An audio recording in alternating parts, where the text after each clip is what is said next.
kan, inputan atau masukan dari lingkungannya, Pak. Oke, mungkin ada definisi lain, apa itu sensor? Silahkan.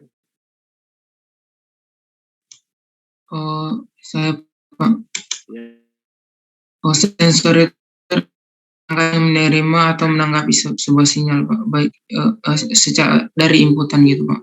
menanggapi sinyal atau inputan atau yang lain, silahkan. Apa itu sensor?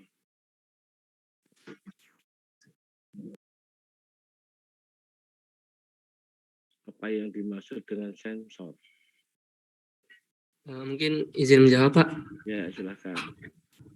Sensor itu alat di mana dia menerima inputan berupa fisik yang kemudian dijadikan menjadi sebuah sinyal elektronik seperti itu Pak. Oke, ada yang lain lagi, apa itu sensor? Baru 3-4 orang yang menjawab, apa itu sensor? Ayo.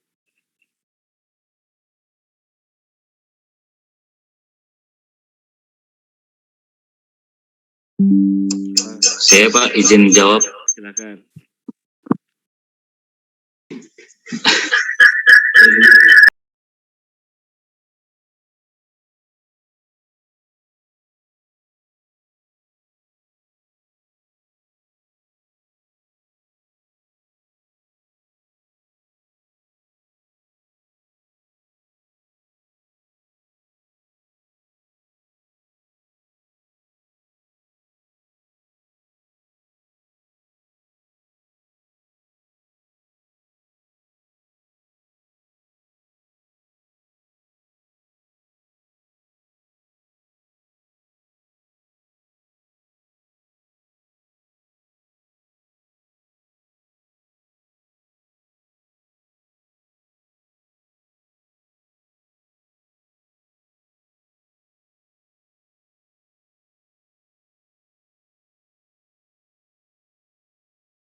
Sensor digital, kemudian contoh sensor analog, kemudian contoh sensor digital, elemen pada pemrosesan pada sensor.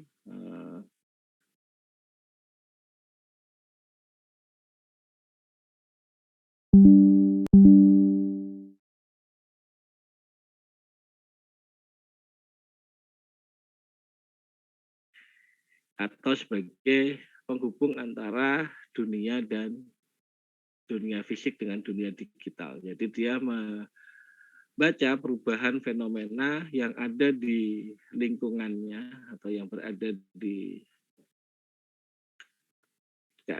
dunia supaya bisa diketahui keberadaannya atau diketahui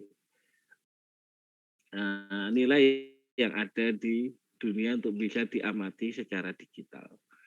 Bisa juga definisikan sebagai alat yang digunakan untuk mendeteksi perubahan besaran fisik seperti tekanan, gaya, besaran listrik, cahaya, gerakan, kelembaban, suhu, kecepatan, dan fenomena yang ada di lingkungan. Jadi dia mengamati perubahan-perubahan yang ada di lingkungan. Nah, setelah mengamati perubahan yang ada di lingkungan,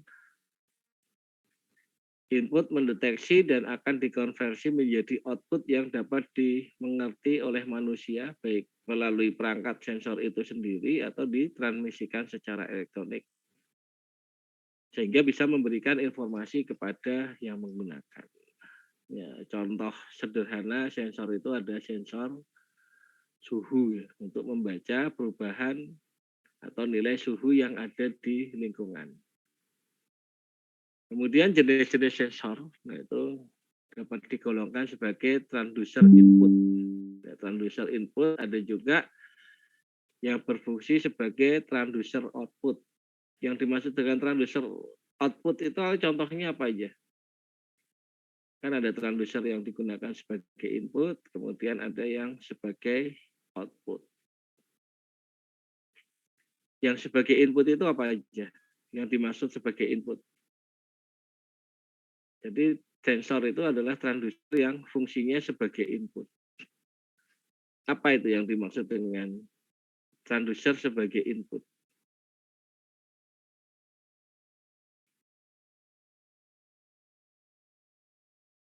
Ayo ada yang bisa bantu. Kira-kira sebagai transducer input itu apa?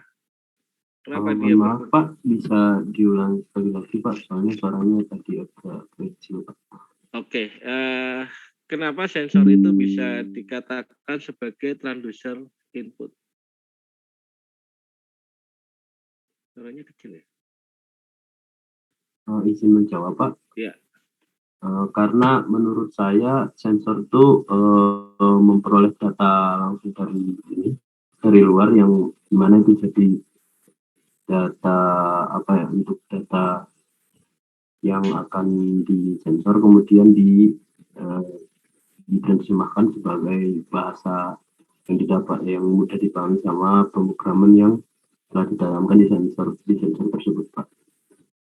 Oke, dia sebagai transducer input karena fungsi dari sensor adalah menerima masukan data dari lingkungan. Jadi karena ada perubahan lingkungan, dari perubahan lingkungan yang terjadi, energi yang dihasilkan itu akan dirubah menjadi sinyal. Merubah menjadi energi listrik seperti cahaya, tekanan, gerakan, suhu, atau yang lain sebagainya, atau dengan resistansi tertentu. Resistansi ini dikatakan adalah sebagai kepekaan. Jadi sensor itu semakin dia memiliki resistensi yang tinggi, maka tingkat pembacaannya adalah semakin detail atau semakin akurat.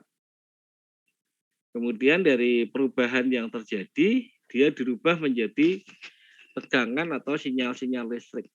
Jadi kenapa kok dia harus dirubah menjadi sinyal listrik?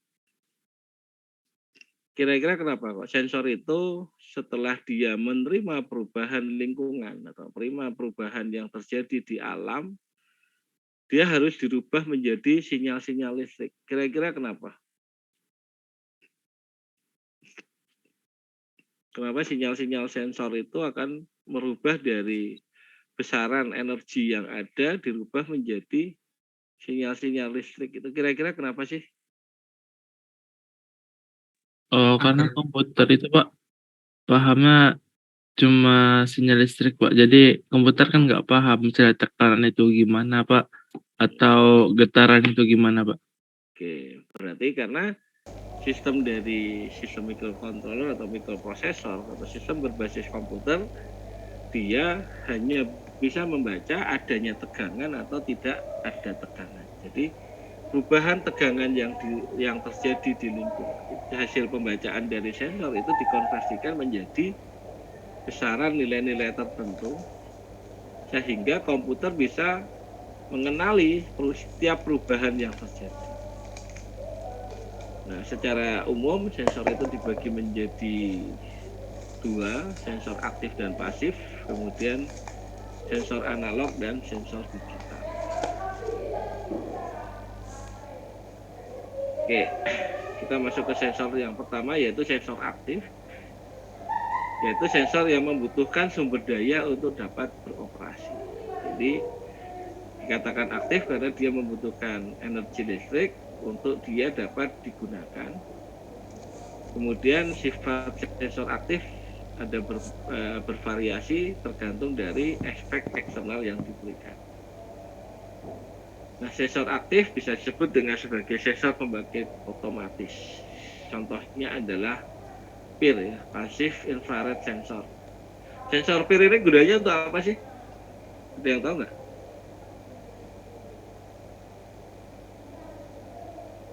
Passive Infrared Sensor.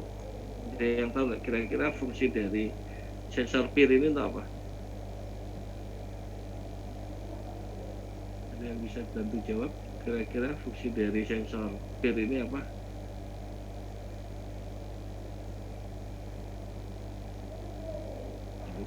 Oh, saya Pak. Ya, silakan. Oh, sensor PIR ini gunanya untuk mendeteksi sinyal inframerah. Mendeteksi sinyal inframerah. Yang lain, ayo, sensor PIR ini gunanya untuk apa sih?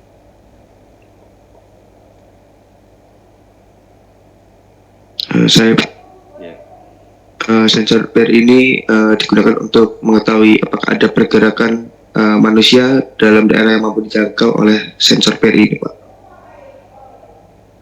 Oke, ada yang lain?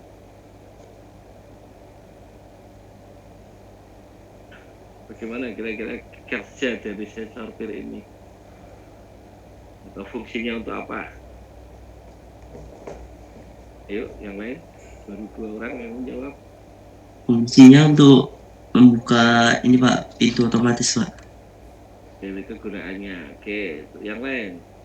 Ayo, fungsi sensor PIR untuk apa? Dan mungkin ada yang sedikit bisa menjelaskan bagaimana cara kerja sensor PIR.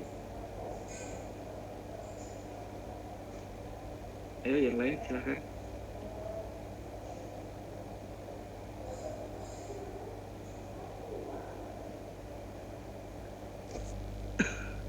Oke, mungkin di sini dikatakan sebagai pasif infrared sensor. Jadi dia akan memancarkan sinyal inframerah. Kemudian ketika ada objek yang berada di sekitarnya, dia akan menerima pantulan. Jadi ketika ada pantulan dari sebuah objek, yang objeknya itu tidak statis ya, karena kan kalau pada saat dia bereaksi dia akan memancarkan sinyal dengan jarak tertentu, artinya ketika tidak ada perubahan dalam waktu tertentu, ketika pantulannya itu tidak berubah dalam waktu tertentu, dia tidak aktif. Tetapi ketika ada perubahan, dia akan aktif.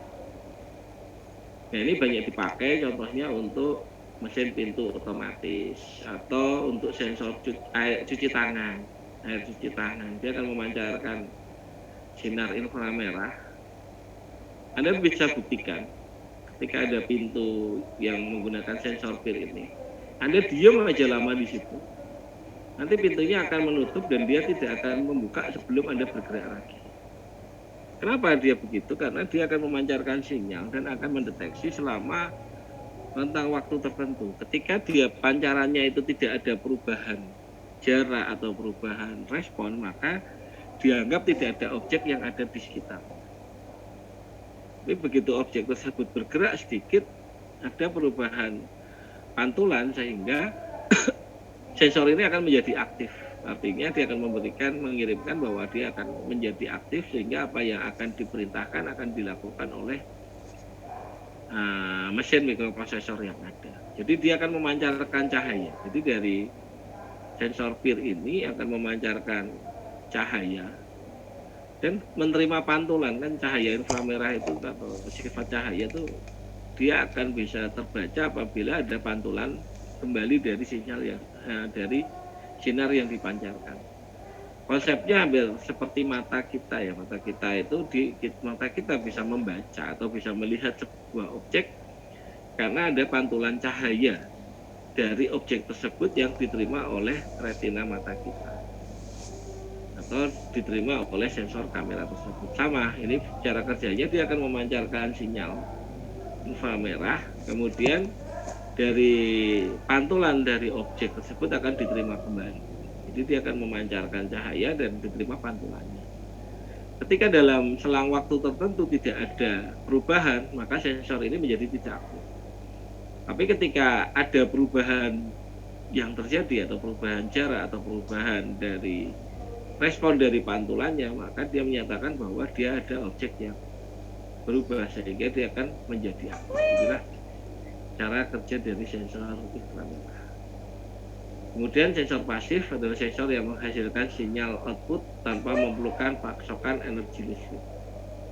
Contohnya adalah termokopel. Termokopel itu fungsinya untuk membaca panas. Kenapa dia dikatakan sebagai sensor pasif? Kira-kira gimana?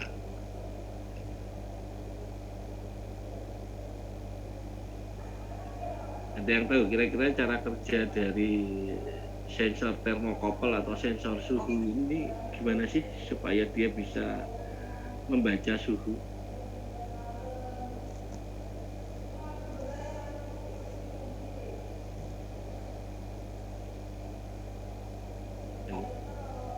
Yang bisa bantu jawab nggak? Cara kerja sensor termokopel.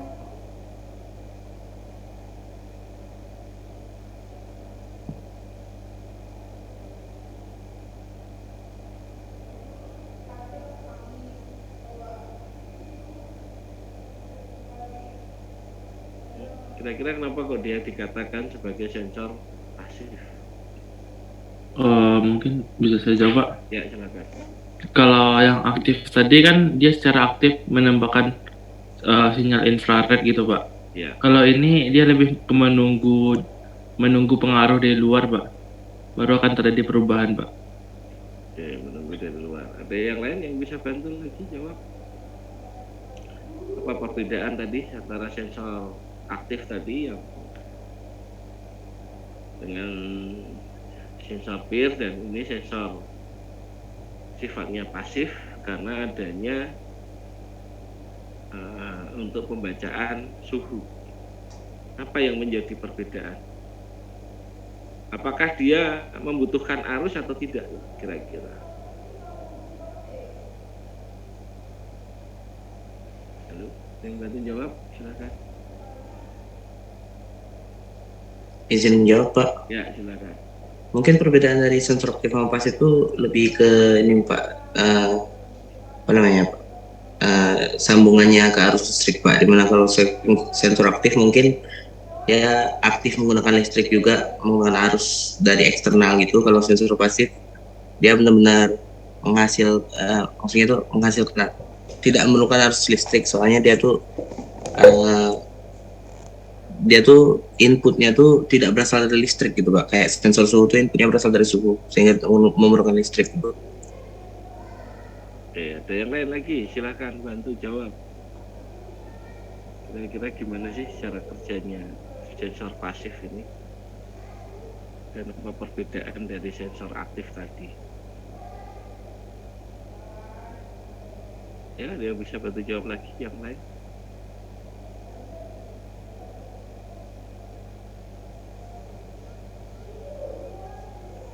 Izin menjawab, Pak. Ya, silakan. Kalau menurut saya sensor pasif sama aktif ini perbedaannya adalah kalau misalnya sensor pasif itu dia melakukan deteksi energi secara alami, ya misalnya pada cahaya yang kemudian dipantulkan dan dipancarkan dari objek yang diamati. Sedangkan sensor aktif itu dia memiliki sumber energi tersendiri yang dipancarkan ke arah objek, kemudian hasilnya hasil pantulannya tadi akan ditambah. Mungkin seperti itu, Pak. Oke. Jadi gini, sensor aktif itu dia yang aktif. Jadi dia yang aktif memberikan rangsangan. Kenapa? Jadi dia membutuhkan energi listrik. Seperti tadi sensor peer. Ya, sensor peer itu dia dikatakan sebagai sensor aktif karena dia memancarkan cahaya inframerah dulu, kemudian menerima respon. Seperti halnya sensor ultrasonik. Udah dipraktekkan belum ultrasonik? Ya, harusnya udah. Sudah sampai ke sensor ultrasonik belum waktu di praktikum? Oh, belum, Pak. Belum ya. Nanti cara kerjanya sensor aktif itu sama dengan tadi, salah satu contohnya adalah sensor peer, yang kedua sensor ultrasonik. Ultrasonik itu kenapa dikatakan sensor aktif? Karena dia memancarkan suara dulu, kemudian diterima responnya. Jadi sensor aktif itu dia aktif memberikan rangsangan, memberikan tindakan terlebih dahulu supaya ada respon terhadap lingkungannya. Jadi sensor peer tadi dia akan memancarkan cahaya untuk mengetahui apakah ada objek di dekatnya atau tidak. Sama dengan sensor ini, sensor yang digunakan untuk deteksi barang di conveyor, atau kalau Anda pernah pergi ke Carrefour atau di Transmart itu, dia ada conveyor yang bisa mendekatkan barang dari pengunjung ke kasirnya. Nah, dia menggunakan sensor inframerah juga. Konsep sensor inframerah, dia akan memancarkan sinyal inframerah untuk menerima respon terhadap objek yang ada di depan. Sedangkan sensor pasif ini tetap dia menggunakan arus ya. Cuman di dalam pembangkitannya itu tidak ada tindakan yang dilakukan oleh si sensor tersebut. Jadi kalau sensor suhu ini, dia ketika ada panas terjadi hambatan.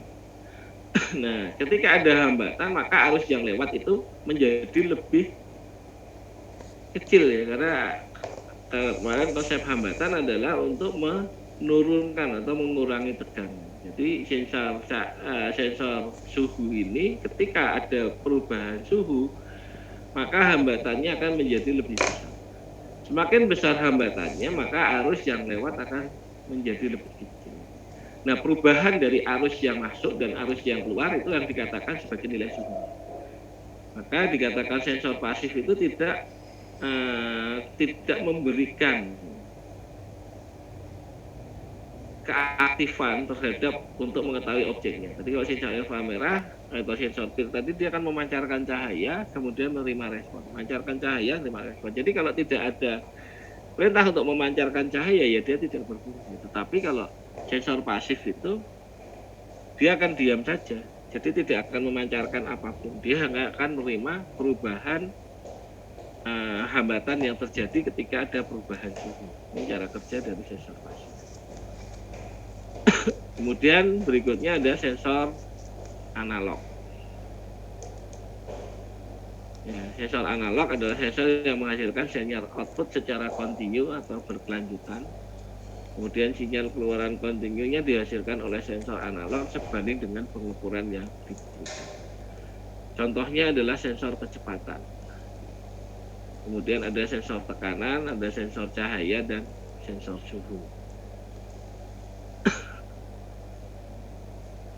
Nah, di sini sensor kecepatan, ini ada yang tahu nggak kira-kira cara kerjanya seperti apa? Bagaimana cara kerja dari sensor kecepatan ini bekerja?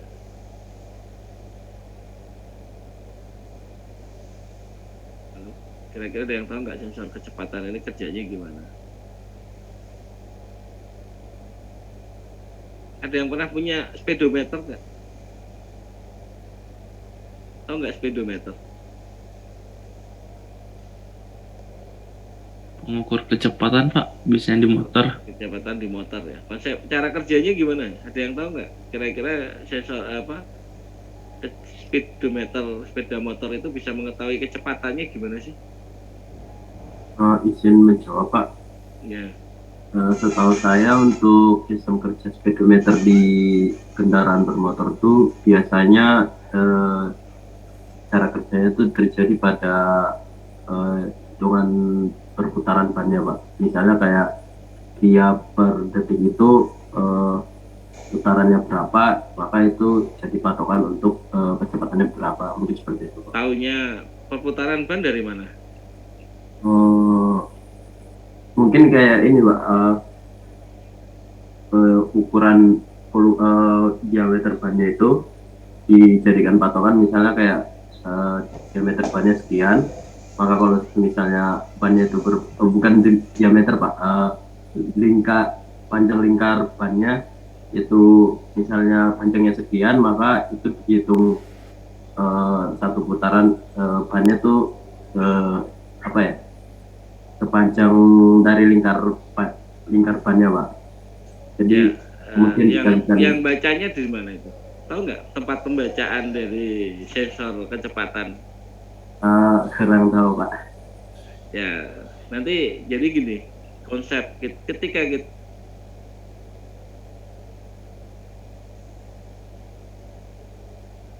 ingin mengetahui fungsi atau bagaimana cara menggunakan sensor, kita harus bisa paham terkait bagaimana cara kerjanya. Sensor kecepatan ini kalau teman-teman bayangkan mungkin masih bingung karena belum pernah pakai. Tetapi dalam kehidupan sehari-hari, salah satu sensor kecepatan itu selalu kita gunakan. Jadi kita belajar dulu, kita pahami dulu bagaimana alat ini bekerja dan bagaimana cara kerja dari alat tersebut. Contohnya sensor kecepatan. Sensor kecepatan itu yang mengacu untuk membaca kecepatan. Pembacaan kecepatan sehari-hari yang kita lihat itu di mana sih? Oh, di sepeda motor. Hampir semua orang atau semua mahasiswa itu pernah lihat, pernah menggunakan sepeda motor dan punya sepeda motor. Sensor kecepatannya ada di mana? Ya kalau teman-teman lihat di sepeda motor, di roda bagian depan, di dekat rem itu ada kabel yang membaca putaran. Bentuknya ada roda giginya biasanya. Roda gigi yang masuk di dekat poros itu, yang dia membaca putaran. Nah, putarannya itu kan ada roda gigi yang di dalam itu, kemudian dia akan dikaitkan dengan putaran di roda depan. Ketika roda itu berputar satu kali, roda motor itu berputar satu kali, berapa kali roda gigi itu akan berputar? Ketika berputar satu kali, berarti perbandingannya adalah 1:1. Berarti jumlah giginya yang ada di poros itu berapa? Ketika giginya adalah 10, ya satu keliling roda tersebut sama dengan 10 kali gigi. Berarti misalnya putaran dari roda sepeda motor itu adalah 1 meter, berarti 1 gigi itu tadi kalau dia ada 10 gigi ya berarti 1 gigi itu 10 cm. Kan 1 meter adalah 100 cm. Dalam 100 cm ada 100 gigi.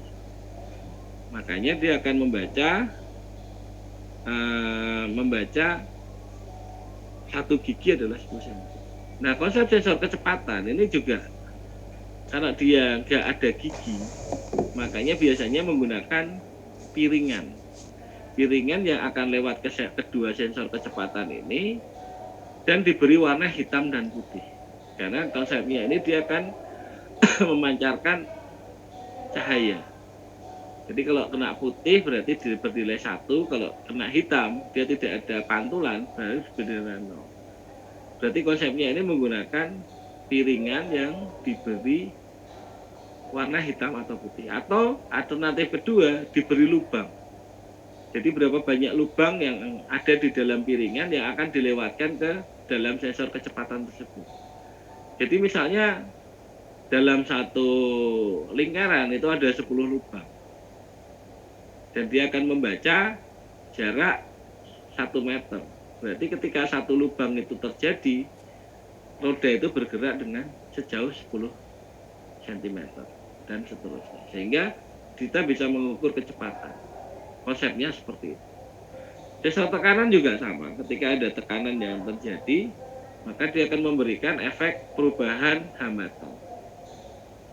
Kalau sensor cahaya juga sama di sini. Ketika ada cahaya, dia akan memberikan nilai hambatan yang terjadi. Sensor kelembaban tanah. Di sini ada pengaktifasi pembangkit modulasi, dia akan mengirimkan tegangan.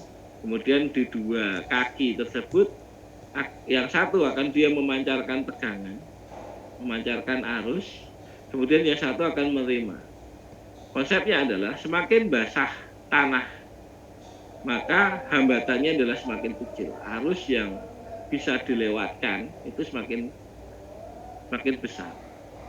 Maka ketika tanah itu semakin kering, maka arus yang dilewatkan itu semakin sedikit. Jadi konsepnya untuk sensor kelembaban tanah, dia akan memberikan satu bagian itu adalah mengirimkan energi, bagian satunya adalah menerima energi. Ini adalah fungsi dari sensor tersebut. Nah, ini salah satu pembacaan sensor analog berdasarkan dari tegangan yang dihasilkan oleh pembacaan sensor. Ini hasil pembacaannya. Ini adalah sensor flame atau sensor cahaya. Sebenarnya dia akan mendeteksi berapa besaran cahayanya. Nah, ketika normal dia akan nilainya adalah tinggi, kemudian ketika dia dihambat atau diberikan halangan maka terjadi perubahan nilai cahaya yang masuk. Kemudian cahaya sensor LDR atau Light Dependent Resistor. Itu komponen yang memiliki resistensi terhadap yang dapat berubah sesuai dengan cahaya yang diterima. Jadi semakin besar cahaya yang diterima, maka hambatan yang diberikan adalah semakin besar. Ini kakinya tidak berpolaritas sehingga pemasangannya boleh bolak-balik. Jadi kalau kita menggunakan sensor FDL ini mau dipasang bolak-balik tidak ada masalah.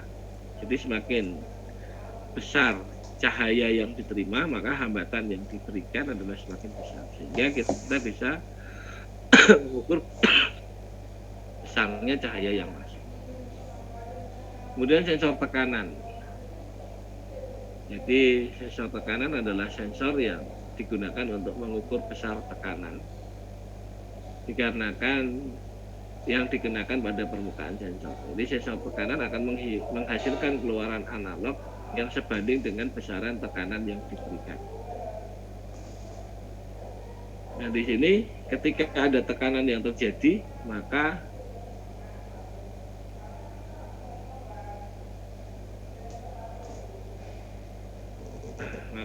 dia akan memberikan induksi atau memberikan tegangan yang hambatan yang semakin besar. Jadi semakin dia ditekan, maka hambatannya yang dihasilkan adalah semakin besar. Jadi ketika dia ditekan, karena tekanan dia akan semakin memberikan hambatan yang semakin besar. Jadi ada perubahan hambatan dari aliran listrik yang keluar, hambatannya semakin besar, maka listrik yang masuk menjadi lebih kecil. Maka dia bisa diukur berapa besar tekanan yang terjadi. Kemudian sensor kelembaban tanah. Ya, modul sensor kelembaban tanah untuk mendeteksi tingkat kelembaban tanah yang dapat diakses menggunakan microcontroller. Nah, sensor kelembaban tanah dapat dimanfaatkan pada sistem pertanian cerdas, perkebunan. Nah, cara kerjanya yaitu kedua ujung mendeteksi adanya air. Jika terdapat air, maka resistensi akan semakin rendah. Jadi, kalau tanah itu basah, maka hambatannya akan semakin rendah. Maka cara kerjanya kan dia sama dengan ini sebagai penghantar ya. Air itu kan sebagai penghantar listrik ya. Ketika basah, maka hantarannya semakin cepat. Maka resistensinya kecil. Tetapi ketika hambatannya tinggi, maka dia untuk mengirimkan arusnya semakin rendah. Nah, ini untuk cara kerjanya ada pin sensor, AO, output data analognya, kemudian DO adalah output sinyal tinggi dan rendah, VCC adalah power supply, GND adalah ground. Nah, dari sini kemudian dikeluarkan di sini merah untuk arus positifnya, hitam untuk arus negatifnya. Dia kan memancarkan energi listrik, dan besaran energi listrik itu yang digunakan untuk mengidentifikasi perubahan yang terjadi. Kemudian berikutnya adalah sensor gas. Nah, sensor gas dapat mendeteksi adanya perubahan kandungan gas pada udara. Gas sensor berupa metal oxide semiconductor atau MOS atau chemistor mendeteksi berdasarkan perubahan resistansi saat sensor melakukan kontak dengan gas tertentu. Jadi di sensor gas ini ada sebuah lapisan metal oxide semiconductor yang dia akan berubah ketika dia ada kandungan gas tertentu. Ini biasanya untuk metal oxide semiconductor itu hanya bisa digunakan untuk membaca satu jenis gas tertentu saja. Kalau nggak salah ini untuk membaca gas LPG, untuk membaca gas LPG.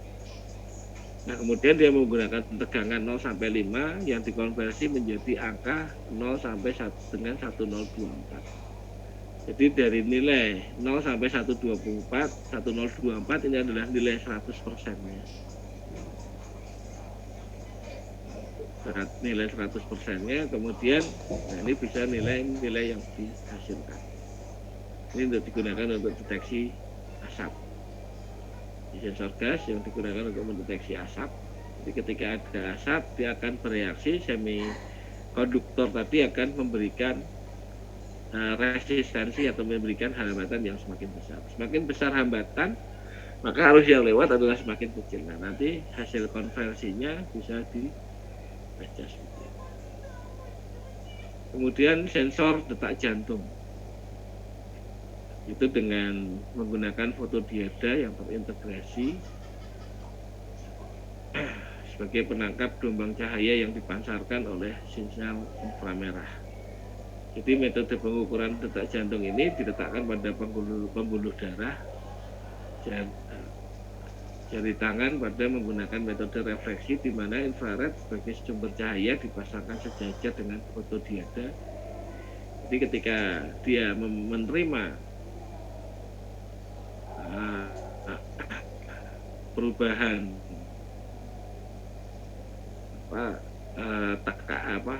detak jantung, dia akan memberikan respon. Jadi hasil pembacaannya merupakan sinyal kontinu seperti ini. Jadi berapa detak jantung yang terjadi itu akan dibaca, diterima dengan nilai besaran tertentu. Jadi teman-teman bisa diimplementasikan untuk pembacaan detak jantung yang nanti bisa dikonversikan, dipasangkan ke alat treadmill atau ke pesepeda. Jadi bagaimana perubahan seseorang yang sedang berolahraga, apakah perubahan detak jantung yang semakin tinggi dan berapa besar tegangan, berapa besar detak jantung yang terjadi. Nanti kita bisa menggunakan sensor heart rate ini untuk membaca berapa denyut jantung yang terjadi. Nah, kemudian masuk ke sensor digital, itu sensor yang menghasilkan sinyal dengan keluaran discrete. Yang discrete akan non-continue sesuai dengan yang dipresentasikan dalam bit. Ini kan memberikan nilai 1 dan 0. Ini adalah sensor ultrasonik. Cara kerjanya adalah satu bagian dia akan memancarkan suara, kemudian diterima di bagian satu. Konsep sensor ultrasonik ini sama dengan kalau kita dulu pernah belajar fisika ya, belajar fisika untuk mengukur jarak suatu tempat pada saat pramuka itu ketika Anda berada di sebuah tebing, tolong ukur berapa jarak tebingnya. Jika kita teriak, berapa lama suara tersebut akan masuk. Jadi konsep kerjanya sama, dia akan memberikan sinyal dengan frekuensi tertentu dan diterima pantulannya. Nah, kalau kita pramuka teriak, 1 detik, berarti jaraknya berapa? Ya, kecepatan suara di dalam udara itu berapa? 315 meter per detik. Makanya ketika suara kita teriak diterima dalam waktu 1 detik, jaraknya adalah 156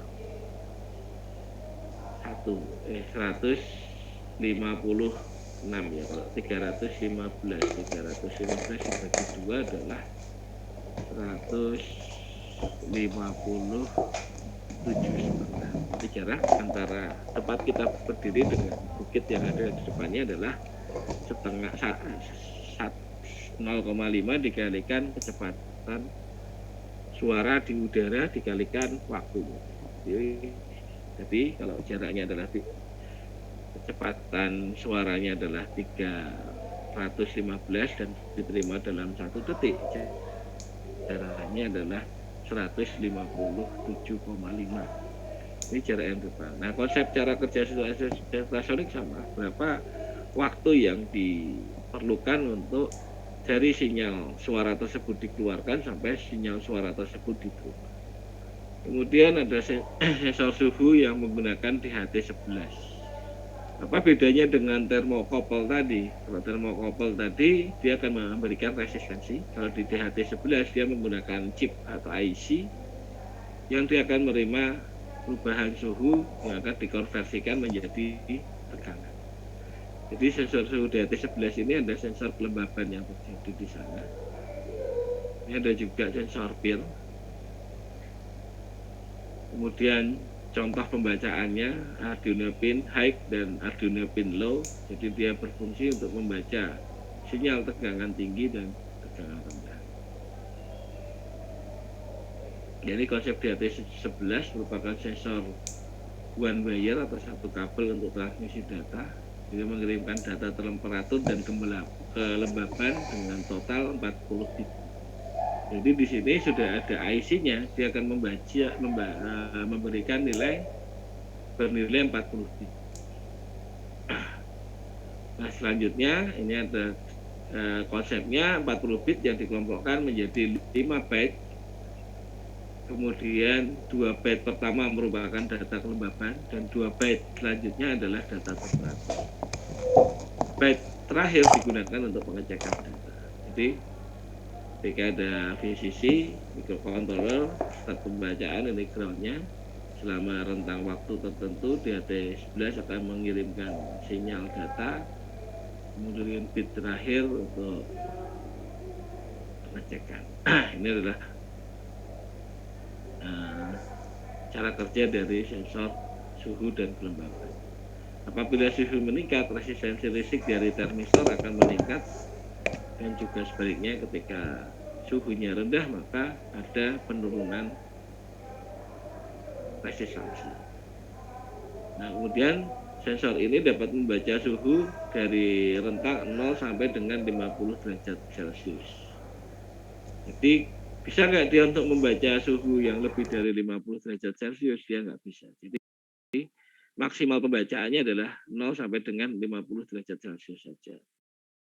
Jadi ketika suhu udaranya lebih dari 50 derajat ya sudah nggak bisa karena tingkat resistansinya sudah tinggi.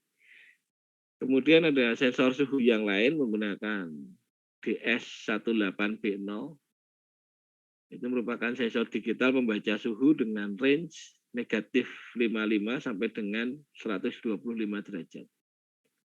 Dengan toleransi adalah 0,5 derajat. Dia memiliki tingkat kepekaan yang lebih tinggi. Ini cocok digunakan untuk sensor di industri yang pembacaan suhunya sampai dengan 125 derajat. Dan bisa juga untuk pembacaan suhu minus atau suhu negatif. Cara kerjanya sama dengan DHT11, cuman data yang dikirim dia lebih lebar, yaitu sebesar 12 bit. Dan ini untuk koneksinya menggunakan 3 volt atau 5 volt. Kemudian ada pin DQ untuk pin digital. Di sini adalah sensor DS18B50. Ini kelebihannya bisa membaca suhu antara minus 55 sampai dengan 125 derajat. Ini cara kerja sensor PIR, pasif infrared, yaitu memanfaatkan pancaran gelombang. Jadi ketika sebelum ada objek yang lewat, pancaran gelombangnya adalah tetap.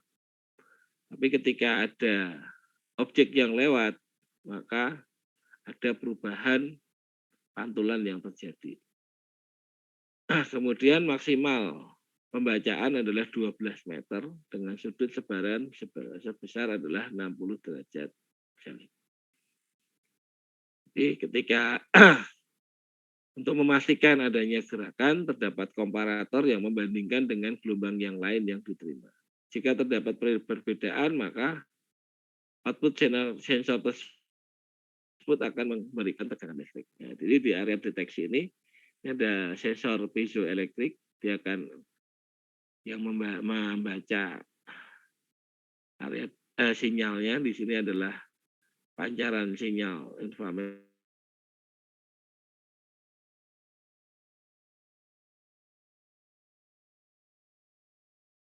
tersebut.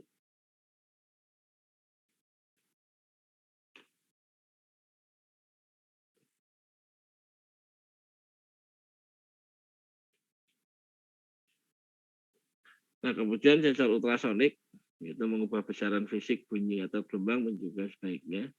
Jadi yang satu adalah mengirimkan sinyal, kemudian yang satu adalah penerima sinyal. Jadi rumus jarak adalah jaraknya dibagi waktu, yakni 340 dikalikan waktunya, 340 ini adalah kecepatan suara di udara, kemudian dikalikan T itu adalah satuan waktunya, kemudian dibagi 2.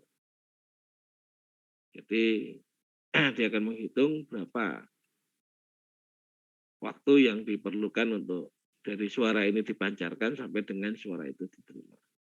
Nah, untuk energinya menggunakan 5 volt. Ini untuk melakukan trigger, ini untuk echo-nya, kemudian ini untuk ground-nya. Jadi trigger ini digunakan kapan? Sensor ultrasonik ini akan memancarkan suaranya setiap berapa milisecond sekali.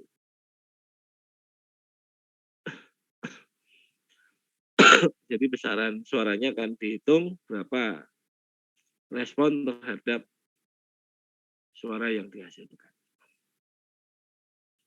Kemudian elemen unit pemrosesan sensor. Jadi ketika sensor itu bekerja, ada unit yang berfungsi untuk melakukan pemrosesan terhadap sensor yang biasa disebut atau biasa disebut sebagai ADC, analog digital converter, unit daya dan penyimpanan transistor. Nah, di sini ada power unit.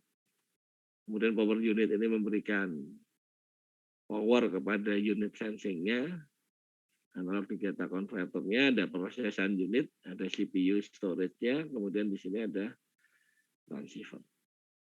Ini salah satu unit pemrosesan. Nah, sensing unit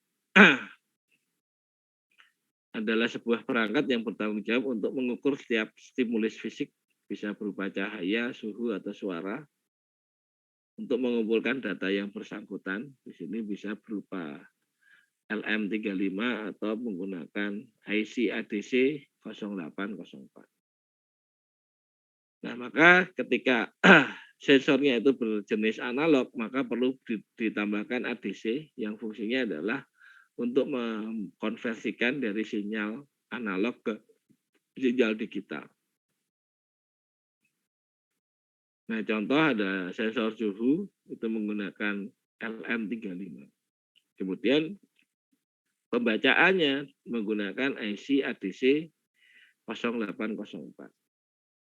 Nah, tadi di salah satu sensor yang sudah kita bahas seperti di DHT11 dan lain sebagainya itu ada chip yang seperti ini, kemudian ada ADC 0804 yang sudah berada di dalam sensor tersebut. Jadi kita ketika pembacaan sensor itu data perubahan tegangan itu akan dikonversikan di IC tersebut untuk mendapatkan nilai tertentu. Nah, pemrosesan unit itu elemen yang digunakan untuk memproses, untuk mengolah dan menampilkan serta menyimpan hasil pembacaan sensor. Contohnya bisa menggunakan Arduino, bisa menggunakan Raspberry, bisa ESP8266, ESP32, dan lain sebagainya. Jadi processing unit itu yang dia akan melakukan pemrosesan terhadap data yang sudah diperoleh dari sensor. Maka datanya itu akan disimpan, data itu akan dikirimkan atau dilakukan ke hal-hal yang lain. Kemudian ada transceiver. Nah, ini digunakan untuk menghubungkan node ke node yang lain yang berada di dalam jaringan. Nah, ini transceiver ini bergunakan untuk pengiriman sinyal data ke tempat yang berbeda. Nah, sebagian besar di dalam scientific atau medical band itu digunakan dalam teknologi sensor yang memanfaatkan frekuensi bebas. Jadi komunikasinya, jadi ketika pembacaan itu berada di tempat yang berbeda, dia bisa ditransmisikan ke bagian receiver-nya supaya dia bisa disimpan ke dalam cloud. Jadi transceiver ini berfungsi sebagai network di dalam arsitektur IoT. Kemarin ketika belajar arsitektur IoT dari sensor dan Arduino merupakan satu paket, kemudian ada transceiver-nya untuk mengirimkan data dari Arduino ke dalam cloud server atau ke yang lain sebagainya. Bisa juga dia menggunakan Wi-Fi. Ketika menggunakan Wi-Fi, ya berarti data tersebut dikirimkan menggunakan jaringan Wi-Fi untuk masuk ke dalam server atau menggunakan GSM atau yang lain sebagainya. Nah, ini ada beberapa prinsip pembacaan dari sensor. Nah, konversi sensor berdasarkan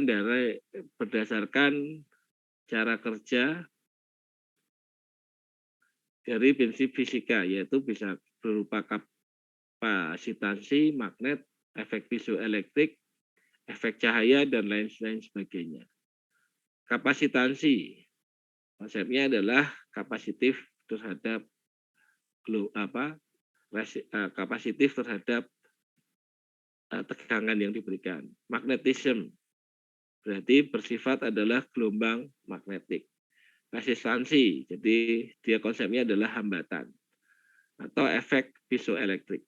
Nah, ini beberapa fungsi dari sensor. Dia mempunyai indikasi kinerja berdasarkan dari perubahan-perubahan yang terjadi menggunakan hukum-hukum fisika. Jadi kalau kita belajar sensor atau mendalami terkait dengan sensor dan cara kerja sensor, kita harus memahami terkait bagaimana hukum fisika itu berlaku. Nah, ini pembacaan berbasis kapasitansi, yaitu bekerja berdasarkan perubahan muatan energi listrik yang disimpan oleh sensor akibat ada perubahan jarak lempeng, perubahan luas penampang, perubahan volume dari sensor kapasitif. Kemudian konsep kapasitor yang digunakan dalam sensor kapasitif akan menyimpan dan melepas energi listrik untuk muatan-muatan listrik pada kapasitor. Contohnya adalah sensor kelembaban tanah. Jadi sensor kelembaban tanah itu akan bekerja, ya konsepnya adalah kapasitansi. Jadi kecepatan penghantaran listrik. Semakin besar kapasitansinya, maka energi listrik yang dikirimkan semakin tinggi, semakin rendah nilai kapasitansinya atau hambatannya, maka energi listrik yang dilewatkan semakin tinggi, maka kelembabannya semakin tinggi. Proximity juga sama, dia menggunakan gelombang elektromagnetik. Touch sensor atau sensor sentuhan, ketika sensor ini disentuh atau ada tekanan terhadap sensor, maka dia akan memberikan tegangan yang lebih, hambatan yang lebih besar. Kemudian konsep berikutnya adalah konsep penggunaan magnetik. Jadi pemanfaatan medan magnet dalam mengeluarkan sinyal atau dalam pembacaan sensor untuk menerima perubahan yang terjadi. Jadi bisa juga semakin besar medan magnet yang dihasilkan, maka menunjukkan bahwa tingkat ketinggian airnya sudah sangat tinggi. Nah, di sini kan medan magnetnya jaraknya semakin jauh, berapa jarak medan magnet yang dihasilkan, semakin besar medan magnet yang dihasilkan, maka tingginya adalah tinggi dari objek itu yang akan diukur itu semakin tinggi. Jadi kalau semakin rendah medan magnet yang dihasilkan, maka posisi kepenuhan dari air ini digunakan untuk mengukur sensor ketinggiannya adalah semakin rendah. Bisa juga dengan menggunakan ini, konsepnya adalah sensor jarak berbasis arus eddy. Ya, kalau kemarin teman-teman belajar di fisika itu kan ada I, V, ada arus, ada tegangan, kemudian ada arus, tegangan, sama pasang. Nah, di situ dia akan membaca besarnya arus itu terbanding lurus dengan besar tegangan yang terjadi. Kemudian berikutnya adalah resistensi dan relativitas. Ya, tadi yang R sama dengan V per I. Ya. Ada hambatan, ada arus, ada tegangan. Jadi R sama dengan V per I atau V sama dengan I dikalikan R. Atau I sama dengan V dibagi dengan R. Di konsep hambatan adalah semua bahan yang dasarnya pada gaya gesekan yang menghasilkan pergerakan elektron. Pada LDR, nilai output akan naik apabila cahaya mengenai sensor sedikit. Sebaliknya, jika cahaya semakin terang akan menurunkan resistensinya. Jadi, ketika cahayanya semakin terang, tegangan yang bisa dilewatkan adalah semakin tinggi. Semakin tidak ada cahaya, maka dia tidak melewatkan arus yang ada. Jadi ketika dia gelap, voltage yang masuk itu tidak diteruskan. Tapi ketika ada cahaya, voltage-nya itu akan sama dengan voltage keluaran. Ini menggunakan hukum Ohm, R sama dengan V dibagi dengan. Kemudian efek yang lain adalah efek piezoelektrik, yaitu ketika kristal yang berbahan dielektrik diberikan tekanan, maka akan terbentuk medan listrik. Ketika medan listrik melewati bagian material, menyesuaikan dengan medan listrik yang kemudian menghasilkan dipol yang terinduksi oleh molekul struktur kristal dalam penyesuaian molekul yang berubah menjadi dimensi. Jadi ketika metal ini akan ditekan, di bagian tengah ini adalah bagian yang peka terhadap listrik. Ketika tekanannya tinggi, maka medan listriknya akan dilewatkan. Nah, kemudian ini bagian terakhir, silakan Anda presensi dengan masuk ke kelas point sambil menunggu teman-teman yang presensi bisa, kalau ada pertanyaan silakan. Mungkin ada pertanyaan terlebih dahulu, silakan. Kalau nggak ada, silakan Anda masuk ke kelas point, kemudian silakan selfie sebagai presensi kehadiran untuk hari ini. Pak, Ya. boleh minta apanya Pak? PPT-nya Pak, karena di Spada belum ada materi Pak. Ya, Spada tadi malam baru saya setting. Mungkin hari ini atau besok semua materi akan saya unggah sampai dengan materi untuk UTS. Tadi malam saya sudah setting baru sampai kelas A, cuman belum sempat unggah materinya. Tapi harapannya nanti minggu ini semua materi akan sampai dengan UTS sudah saya unggah ke Spada semuanya.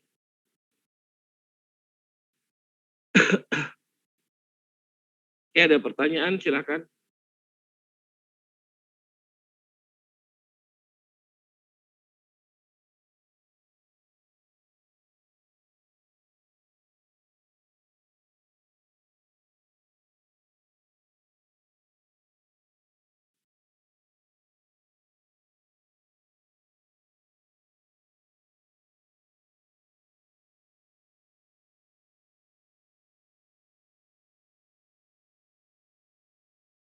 Silakan selfie ya, silakan selfie, bukan screenshot atau memfoto dari share screen ya, tapi silakan Anda selfie.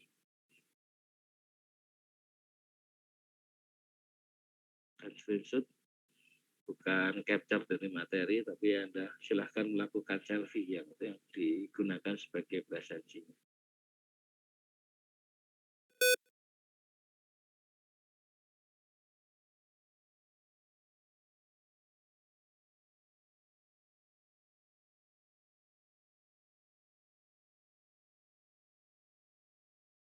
Recording stopped.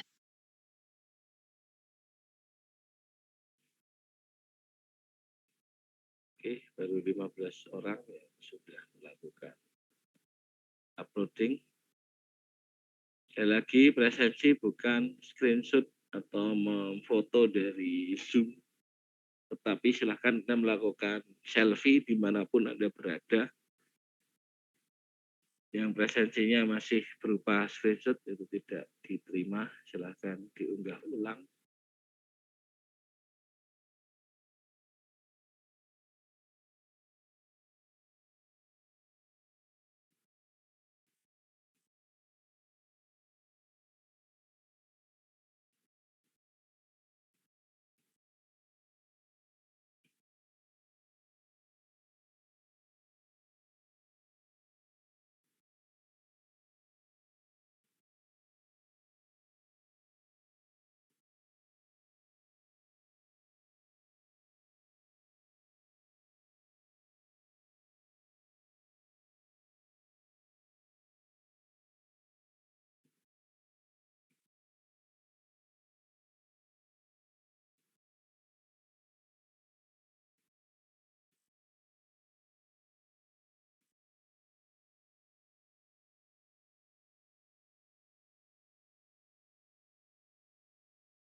Oke, baru 71 dari 97.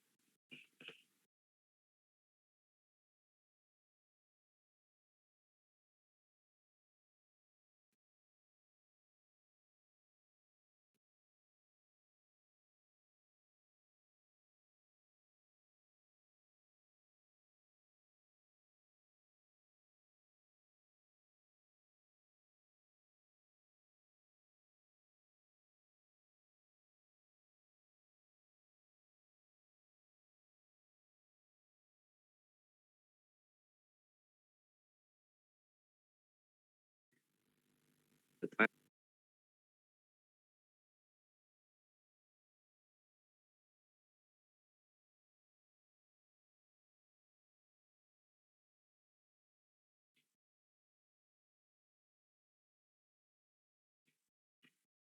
Delapan puluh satu dari 98.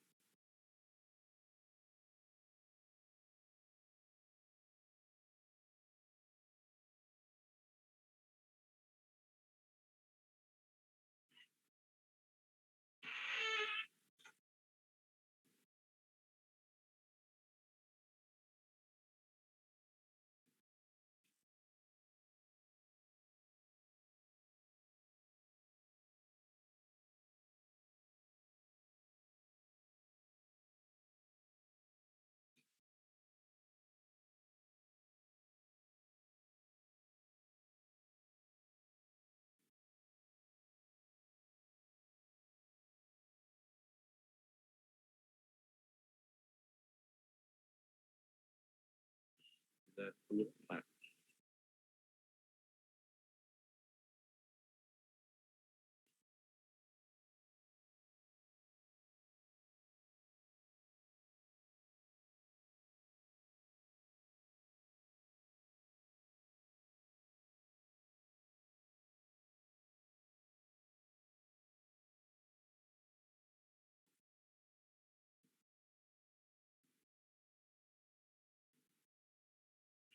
Oke, saya tutup untuk presensinya.